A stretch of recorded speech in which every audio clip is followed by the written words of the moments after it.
இதுதான் கடவுள். கட்டை விரல் கடவுள். கட்டை விரல் யாரு? கடவுள். உள்ளதிலே சின்னதா இருக்கும். சரி. ஆனா இது இல்லாம இதெல்லாம் இயங்க முடியாது.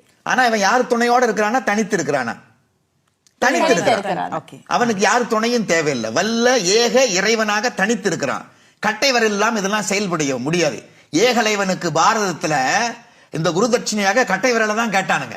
அவன் இயங்க முடியாமல் போனது. இயங்குவது கட்டை விரல். இந்த விரல் தான் எல்லாமே உங்களுக்கு. ஆக இது இறைவன் என்பது இந்த விரல். சரி. பரதநாட்டியத்துல இதான் சிவனுடைய முத்திரை. இறைவன். இது யாரு?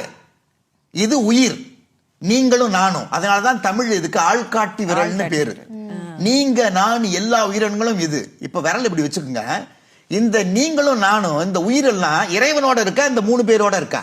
இந்த 3 பேரோட தான் ஒத்துமையா ஒன்னா இருக்கிறான். இந்த 3 பேர் யாருன்னு கேட்டீங்கன்னா, நடுவுல நிக்குத இதுதான் ஆணவம்.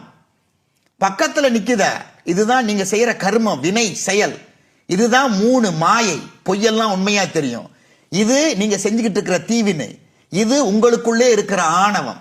இந்த 3 தான் தாரகாசூரன், சிங்கமுகாசூரன், சூரபத்மன். இந்த 3 அசுரர்களோடு இந்த தேவர்கள் உயிர்கள் எல்லாம் சிறை பிடித்து அஞ்ஞான அறிவில்லாம இருக்கானுங்க. அந்த துன்பத்துல உழண்டுகிட்டு இருக்காங்க.